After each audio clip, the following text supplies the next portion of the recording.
Yo, what's going on? It is a Friday. Happy weekend, everybody. And we have some NBA news.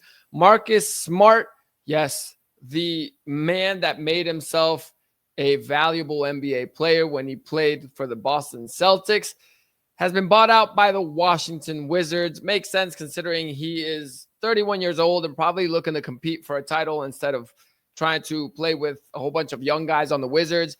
He's agreeing to a buyout with them and then agreeing to sign a 2-year, $11 million deal with the Los Angeles Lakers. And apparently, Luka Doncic was a big part of recruiting Marcus Smart, wanted him to come over to LA and play with the Lakers. Now, what does this mean for the Lakers?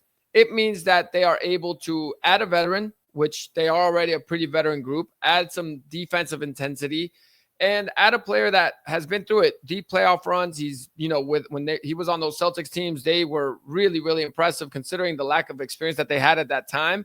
And Marcus Smart was the leader, I would say, of that locker room. I mean, if back in the day, he isn't the leading scorer type of player, but he's the guy that's going to do. He's essentially like a Draymond Green. He's going to do a little bit of everything, and if he needs to score, he can score better than like a Draymond. But at the end of the day, the problem with this is the Lakers roster is looking nice, but a lot of their players are a bit older. And even though Marcus Smart is 31 years old, in NBA years, I would argue Marcus Smart is a lot older than 31 years old because he's a bruiser, because he's a scrappy guy, because he plays harder than everybody else on the court. And that has been kind of the issue that's been going on with Marcus Smart, is that he's been dealing with injuries. From the Celtics, he got dealt to Memphis, and he was there for a couple seasons. And he struggled to stay on the floor ultimately because he was banged up a lot. And then last year he gets traded to Washington. He plays all right ball with the Wizards, but again, the Wizards were kind of a lost cause last year. They were really looking to get a good draft pick.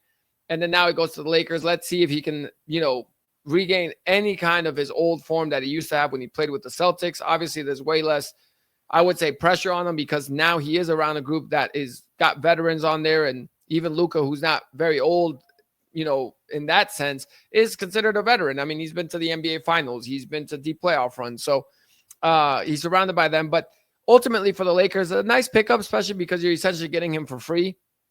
2 years, $11 million is great signing.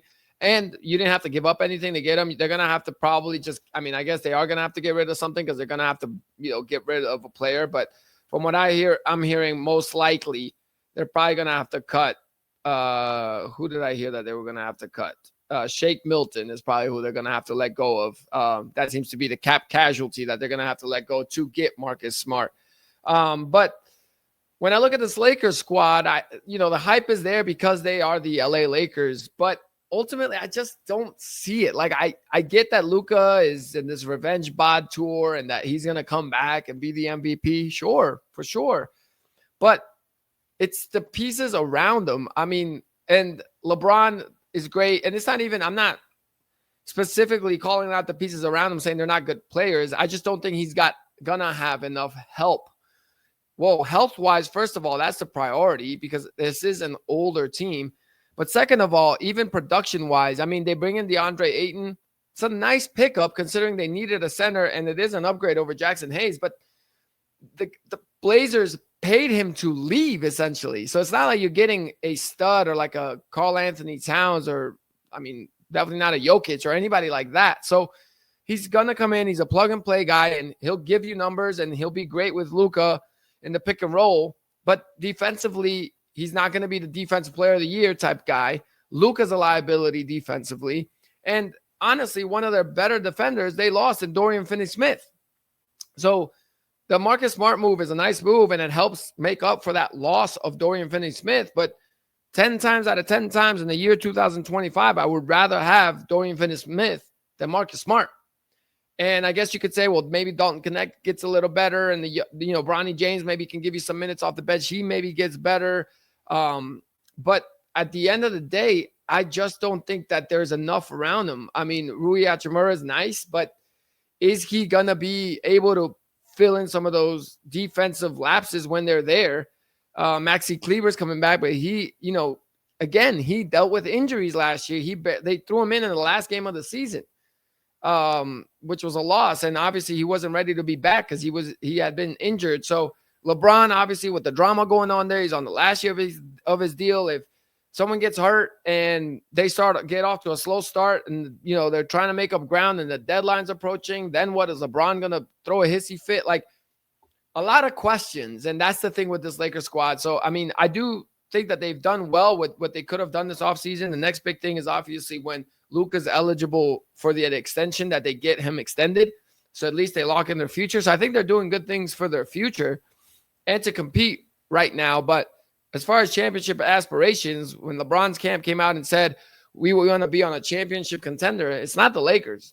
It is not the Lakers. And especially with the West, Denver made big improvements this offseason. Getting Cam Johnson is an upgrade over Michael Porter Jr., who is a nice player, but Cam Johnson is going to fit in great over there in Denver with Jokic. Bruce Brown comes back. Yeah, same thing like the Lakers. Older veteran guy and a guy that's been there before, played with them.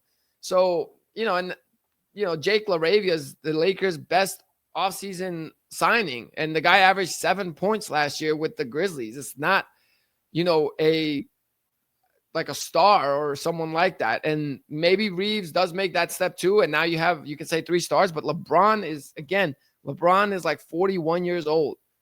So he is not the same LeBron. Still an incredible player, but it's not the same LeBron. And that's the thing. So we'll see how the Lakers, do this season. It's not like I think they're going to flame out or be a bad team. I'm just saying I don't think they're a championship contender. I mean, that bubble, you got to get past the Thunder, the defending champions. You got to get past now Jokic with way more help than he had in the past few years. So that's 2 teams, Thunder, Nuggets. We didn't forget about the Rockets, who got Kevin Durant and have young pieces that they expect to be better as well. I mean, they landed Kevin Durant and then give up Tari Eason or Amen Thompson. These guys, Jabari Smith is still there. So the Rockets, I think, are better than the Lakers for sure. So that's 3 teams already that I would say are better than them. The Wolves bring back Naz Reid, and they did lose Nickeil Walker-Alexander, which is, to me, as big of a loss as the Lakers losing Dorian Finney-Smith. But the Wolves beat them in 5 games last year. And again, you can say, well, the Lakers didn't have a center. All right. So DeAndre Ayton is going to win you 3 playoff games to make up that difference. Doubt it. We'll see. So that's 4 teams I got ahead of them. Oh, yeah.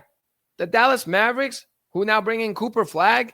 And if they got a healthy AD season and then you get in Kyrie towards the playoffs, I mean, Klay Thompson, Cooper Flagg's going to be like their 5th guy. So that's 5 teams I would even have ahead of them. So at this point, they either get into the playoffs or are looking at a play-in. And again, the Warriors, I feel like, are in a similar spot. But Steph is a little younger than LeBron. So your big name superstar, I guess. But I would say the big name superstars compared here are Luka and Steph, not LeBron anymore.